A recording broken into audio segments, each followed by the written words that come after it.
From the campus of the University of Nebraska at Omaha, consider this with Kathy Wyatt, a program of issues and information behind today's news. Let me introduce you to power users. Those neck-deep in ChatGPT. Users are engaging in dinner table level conversations with ChatGPT, treating it more like a trusted companion than an assistant. According to MIT and OpenAI, the heaviest users report signs of emotional dependency, preoccupation, withdrawal symptoms, mood shifts, classic markers of addiction. That's right, your AI assistant might be turning into a habit you can't kick.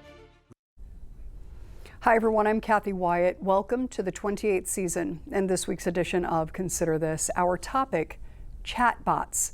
Joining us to talk more about it are Chun-Hwa Tsai, an assistant professor in the College of Information Science and Technology at UNO, and Justin Weeks, a clinical psychologist at Nebraska Medicine. Thank you both so much for being here and welcome. Thank you for having us. Thank you, Kevin. You bet. Dr. Tsai, I want to start with you. How do you define a chatbot? Yeah, so a chatbot is computer programs, and you can try to talk or you can type as just like natural languages. You can just talk into a real person, and then the computer will try to recognizing what's your intent and then give you the proper responses. So just like the most recent pretty popular ChatGPT, basically you can ask any questions and look pretty intelligent, can give you any kind of responses. Yeah. Well, okay, so I wanted to ask you, how is it different from OpenAI's ChatGPT, Google's Gemini, and xAI's Grok? Yeah, so they are all based on the pretty similar technology we call it a transformer. Transformer is like an interface, try to get many different kind of data and then try to predict what kind of responses the user would like to see. And the differences between the product, I think, would be more like what kind of data there will be access to training the model. So for example, like Google Gemini, you can imagine that will be more connecting to the Google's product. So when they combine with the Gmail or like YouTube, the Gemini have more data from there, so they will be more capable to give you the responses based on the data they can access. Same to the Twitter, right? The X.com, the Grok, and the OpenAI. And OpenAI is now more like a leading model, ChatGPT, in the market so far. Yeah. Okay, briefly, probably no briefly in this, walk us through the history of all of this. Yeah, so it's back to like the 1950s. So we have Laser, the first chatbot in the world. So it's a really simple applications. So it look pretty, sort of intelligence, but basically just recognizing the keywords. So if I say, I'm so sad today, and the program will say, oh, how can I helping you? Can you tell me more? And this is just to recognizing the keyword like a sad, and they'll just give you the responses. And followed by this idea, they say, oh, this is so interesting because it looks like the computer can talk to you, talk to the human being, the first time in the human history, right? So now you turn to the 60s, 1960s, the people begin to think about like expert assistants. So they provide different kind of rule, so getting more complicated. And how about we input every possible situation and program into the computer, so everything you say will try to recognize in the keyword and give you the responses. And it's working better, but still not ideal because you still can be limited to a certain keywords. So you go to all the way to the 1980s, they have a natural language processing. So now we have data mining, machine learning, and more computing power. So they are now trying to using more data and try to find out some patterns that usually we are not aware of. So getting more powerful. So it's more like a how we call it nature interactions. And the most recently, in the past 10 years, it's all about neural network, right? It's what I call the transformers. So it's even larger. So you can imagine like every single character you get from ChatGPT, in the back end, they have billions of computation, every single tokens, every single word you see. So it's really heavily computational heavy. And the result everybody can see is really powerful. It basically can respond into anything you want, including music, audio, and text. You can write you a novel, can answer any question you like. So this is basically the history in the past 50 years. So when somebody like me says, okay, so Dr. Sai, explain how this works, right? If we're not really familiar with it, give me the basic, just the bare bones on how chatbot works. Yeah, so if you talk about ChatGPT, basically they try to get every single data they can access. The data, what I mean here, you can see every single video, including the TV news, YouTube, and every single music, and every single document, like a library, digital books, all the information they can get, and they put them together into a really huge data set. And when try to instruct the computer to say, okay, so try to find a connection between point to point. It's really in a really depth neural network, just like how the human brain processing is really complicated with different layers. So now we try to train this model. So once we finish the pre-training, when you're asking a question, like say, who are you, okay? So the model will try to say, what do you mean, who are you, right? So they will try to frame it as a prompt. And this prompt will be put into the model to say, what's the connection the user really want to hear? So they say, how are you today? They will say, I'm good, right? The reason the program will say, I'm good, because it's most likely the people will react. So based on all the data they collect, they will say, oh, if people say, how are you? It looks like they want to say, I'm fine, how about you, right? So this is how they find the connections. But it can get more complicated because if you put all the culture, different language, the people in different location, they'll getting more complicated. And so they are not only answer like, I'm fine, they can say something more interesting, say, I'm good, do you want to hear a joke? I can continue to tell you a joke, right? So this is how the chatbot work. Wow, okay, so who's using it? I think everybody now, everybody is using that. So if you are working in the IT industry, people using that for programming. So you're not typing every single code yourself manually.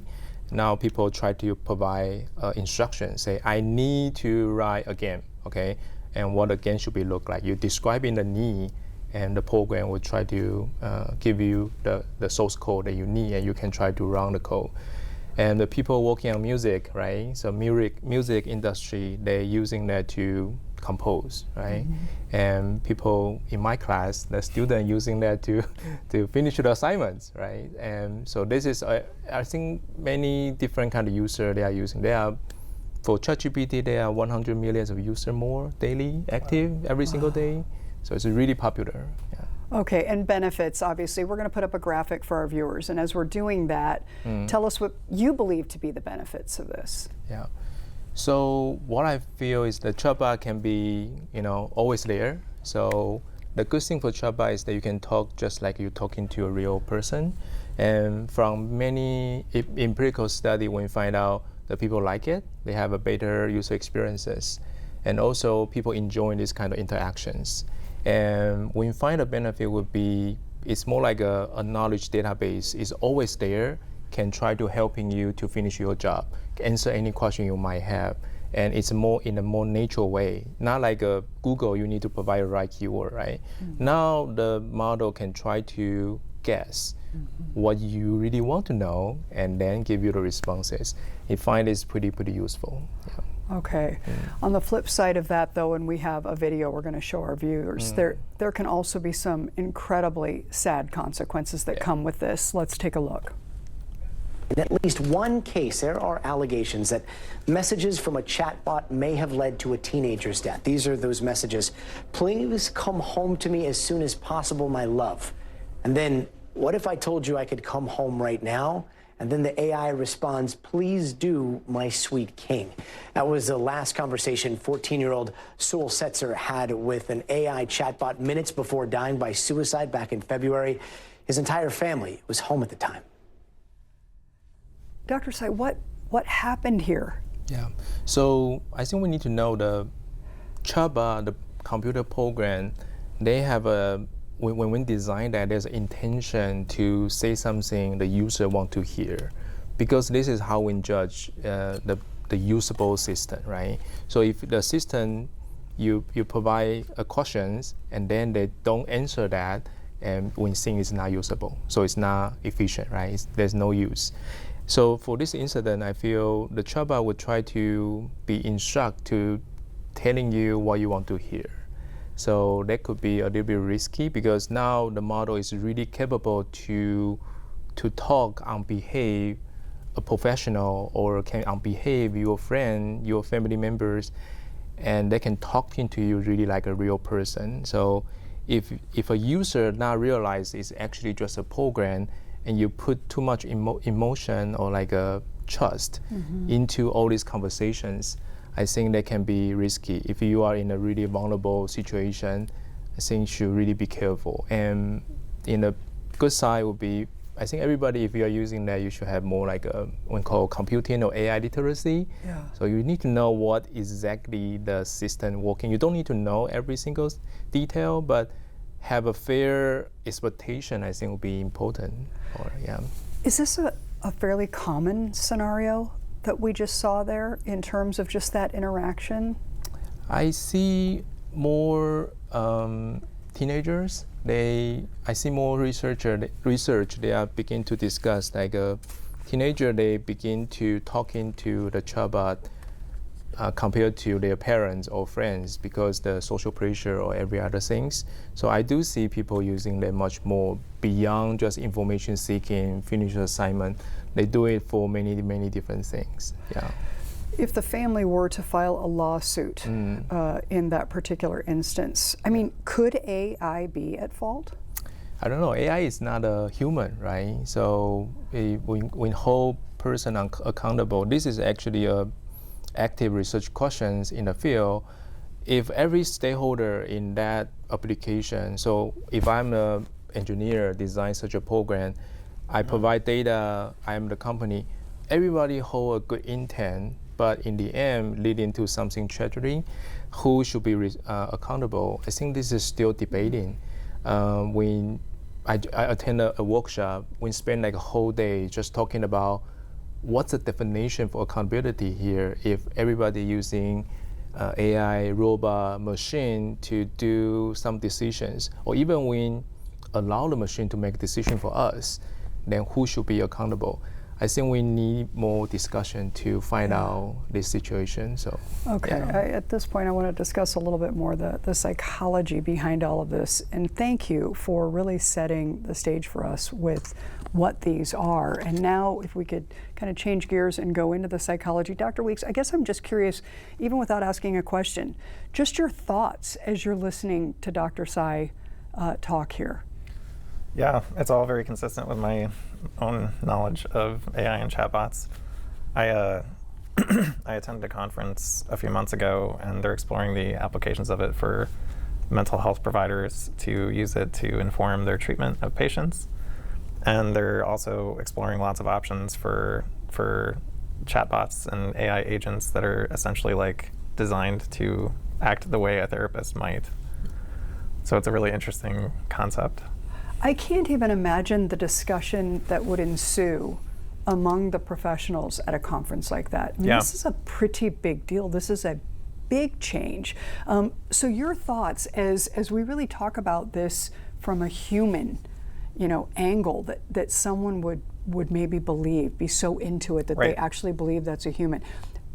Tell us what you're thinking. What does that do from your perspective? Yeah, I found it to be a really interesting concept, and I actually saw at this conference they were demoing an AI agent that was meant to be a companion, and they actually programmed it to occasionally say, and it was even drinking like a cup of coffee, seemingly sitting in front of a pool, and every once in a while he would say, I just want to remind you that I am not a human being. And it's because so many people get like sucked into it that it can feel like you're talking to a person, even though rationally it's a program. Well, and it does seem fine in theory until folks do spend maybe a little bit too much time Right. with it or dive a little bit deeper than maybe they should with it. So let's talk a little bit about the addictive or the potential of addiction here. Tell us more about that, because we're still so early in all Yes. of this. We were talking before the program even. There may not even be enough data to really talk about how to define someone who is addicted, right? Right. Yeah, so in the diagnostic system that mental health providers primarily use, we don't even have a diagnosis for this yet. So in our addictive disorders category, it's the Diagnostic and Statistical Manual of American Psychiatric Association, or the DSM. And the closest thing that we are currently treating at a diagnostic level is gambling addiction. It's the only behavioral disorder in our system that does not involve substance use, whether it's alcohol, caffeine, nicotine, that kind of thing. And so there's also a condition that they've included for further study where it seems like it's something that might get included in the next revision of our diagnostic system. And that's internet gaming disorder, where people are spending excessive amounts of time playing video games. And usually it wouldn't be considered to be something that's, we would say clinically, this is something we'd recommend that you get care for, unless it's something that's really drawing so much of their time and it's causing them interference in terms of like putting their job in jeopardy because they're spending so much time playing these online games. And it is very similar to the chatbots because there is a social component to online gaming. A lot of times people play these with friends. And so behaviorally, it's something that is seen as problematic, and yet the last time we revised our diagnostic system was 3 years ago, and that was before a lot of these AI, like chatbots, were very popular. So it's something that we're probably not going to have as a diagnosis anytime soon, actually, in our formal system. So how does this play out then from your perspective, right? So from a communication standpoint, I mean, there's a lot that could go well, there's a lot that could go wrong. So in the chair where you're seated right now as a psychologist, how do you go forward then in all of this in terms of there's no diagnosis? Well, then if there's no diagnosis, the treatment, how would that be established? How would you go forward? So what's the thought there with you, your colleagues, when you're at a conference? So what are you talking about in terms of how to best address something like this? Yeah, so basically we kind of try to use a bar for what it would be considered typical, and we kind of try and think about like what would almost like anybody in the room think is an excessive amount of use, essentially. And then we kind of try to use that as like a way of deciding, is this something we would recommend to someone that they reduce their use of this behavior? So, and you look at the practical consequences of it. So is someone sacrificing friendships with human beings in order to spend more time with a chatbot? If that was the case, then a therapist would say, we would recommend that you limit your time in this. You try to like reduce your use of it, and you try to replace that with like other healthier behaviors, perhaps. But that is so much easier said than done. And I know that we have viewers out there right now who are thinking, okay, Dr. Weeks, well, we have you here. So I have a teenager or I have a young adult in my life who I'm definitely concerned is overusing this type of stuff. When we have someone who's young and they're working with this, what happens when they grow up to be young adults or even adults? I mean, when you have those patterns that have been established, right? And that's the way they communicate now and with whom they communicate. What could that possibly mean for them as they get older? Yeah, so I think it's a really interesting question, and you know, who can say that at this point? But I think what's important is to kind of focus on not just the use of AI and chatbots, but also if there's an underlying issue there. So some research has highlighted, they've kind of looked at across time, they assess AI use and they assess things like depression and anxiety. And then they've looked like 6 months ahead and they try and see if using more AI is associated with like increased levels of depression and anxiety. What they've actually found is the opposite, which is that depression and anxiety are what seems to be leading to increased AI use. So that maybe it's a tool that they're trying to use to soothe themselves or to try to like pull themselves out of isolation potentially. Okay, so I want to talk about the warning signs, and this is where I would love it if the two of you would talk with one another, because you're very familiar with the user side, and Dr. Weeks is the one that's talking with people who are undergoing, I mean, anxiety, depression, those are terribly difficult things to deal with. then you complicate it. So you have a person coming in to talk with you, you see them in front of you, but you really don't know what's happened over here Right. with this third party. Right? I mean, so talk Right. about that, the user, and give our viewers a little bit of an idea of when we maybe should start to put the brakes on. What are some of the warning signs, Dr. Tsai, that somebody's maybe been on this a little too long? And then give Dr. Weeks a heads up for what he can expect when they come in. Yeah, for me, I think if you need to have a fair expectation and understanding about how the computer program can do for you. If you are in a point that you fully trust about everything the program, the chatbot generate to you, and you cannot tell if this is true or if you should follow that, I think it's good to find maybe a professional or somebody that can helping you to navigate this instead of fully trusting about the program that offered to you. Because really, even I'm expert working on the chatbot every single day. I designed that myself, but I know they sometimes just provide you the wrong information, and it can be really basic, but just wrong. And for the people who are not aware of how to distinguish this, there will be a little bit risk. Yeah. So I don't know how to. Well, yeah. you were talking before the program about an incident where someone was actually communicating with a chatbot, and that communication back was, "You'll be getting something tomorrow," right? Yeah. And tomorrow comes, but the information doesn't get there, right? Yes. So like a program, they want to please you, right? So they can say, "Oh, I need you to prepare me the assignment due tomorrow." And the best way, so if you're thinking about the AI, they try to please you, right? So they say something you like to hear. So the best way, if you're thinking about a student, there's an assignment due tomorrow, the best way to comforting you will be say, "I got it covered," right? So I'll do this for you. Wow. Don't worry, take a break, go to bed, enjoy the night, and I will send you your assignment tomorrow 8 a.m. in the morning. Would that be possible? It could possible. We can design such a system. Technically, it's okay, we can do that. But not for ChatGPT because they're not designed for that functionality yet, right? Yeah. So if you don't distinguish that, oh, the AI actually cannot do this for me, you can be hurting by trusting, you can be disappointed, you can missing your assignment deadline, it can lead into the incident we just covered that can be more serious, right? If you fully trust in that, yeah. Dr. Weeks, sounds like this could be assuming your role, Yeah. right? That people are becoming addicted enough or just using it too much. You said the word trust, which I find very, very interesting, that it's a trusted, again, not a human being. So if that response is what they want to hear, then that's what's going to be the draw for them. So talk a little bit about that. I mean, these are not psychologists. You're the psychologist, right? Right. Yeah. I mean, who knows where the technology is going to go, but in a lot of ways what Dr. Tsai is talking about is really interesting because they're essentially, it sounds like they're designed to please the user as much as possible. I mean, part of a therapist's job is to try to challenge people and make goals, accomplish goals, and that might involve telling them things that they don't want to hear, like that they should change. So they will go chatbot instead of going to a professional. Right.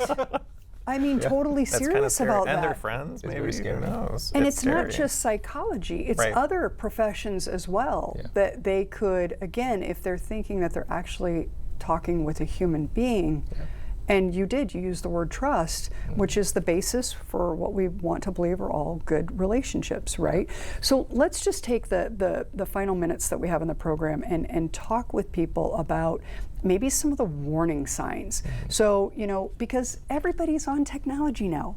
Everybody is, so how do you know when somebody's on their phone or somebody's on this device or what have you, that what they're doing could lead to some not so great stuff? So Dr. Tsai, talk to our viewers about that. What would we be watching or looking for? Yeah, so as a researcher, I enjoy technology pretty much. I like it, but still you need to know the social support from the real, human real connections sometimes can support you for long term, Although if you feel you over rely on the AI chatbot, instead of talking to a real person, somebody you trust in the real life, I think it's a red flag. You should maybe thinking about.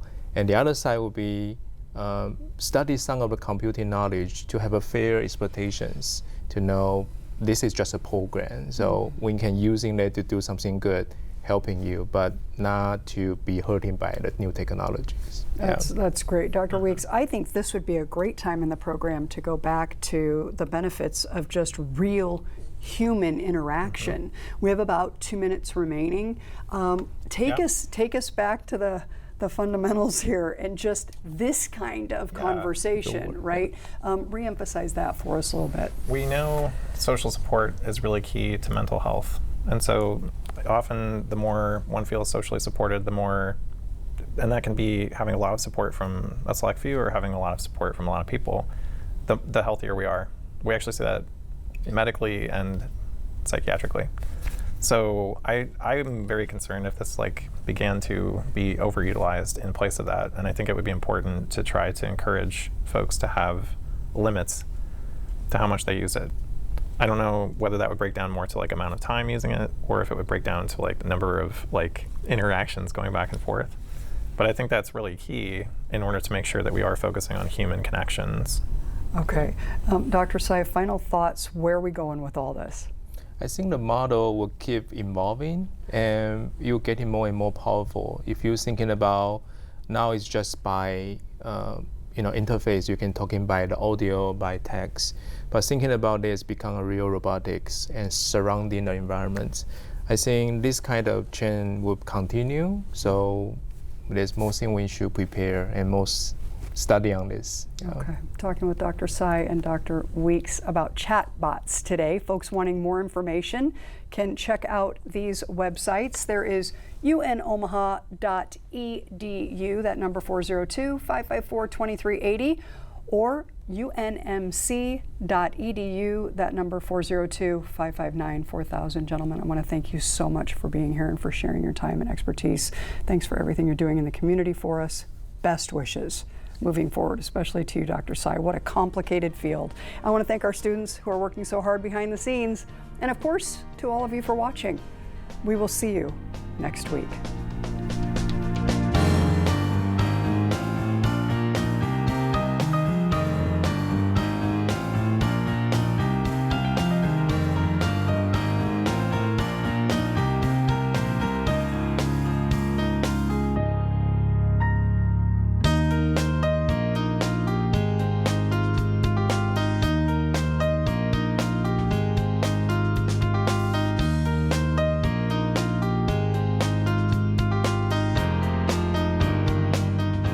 Consider This is an issues and information program produced by UNO Television in the School of Communication.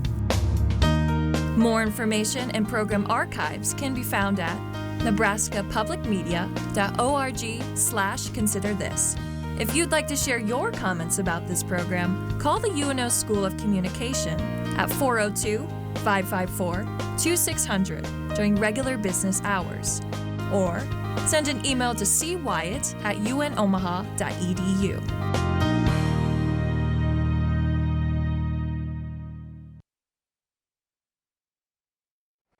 Coming up in 5, 4, 3, 2, 1. Faded press to a full.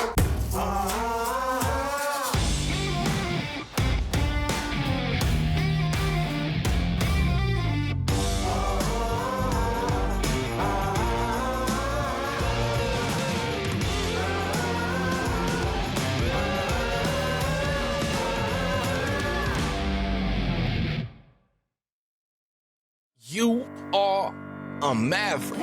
You stand ready to change the world. You are an innovator with bold ideas and a vision for the future. You are determined to turn your dreams into reality. You are a leader, committed to making a difference. With Omaha as your campus, you're at the center of it all. Here at UNO, you dare to dream, to innovate, to lead, to shape a brighter future. You are a maverick. You know that feeling you get when you are generous? It's a joy like no other. With Share Omaha, you can choose your ways to give and shape the community you want to live in. By giving $1 or more, you can fight food insecurity, support youth development, or sustain the arts. You choose where your dollars go, and Share Omaha doesn't keep any portion of what is donated. Are you ready to see the impact of your giving? Explore shareomaha.org now and support nonprofit goals.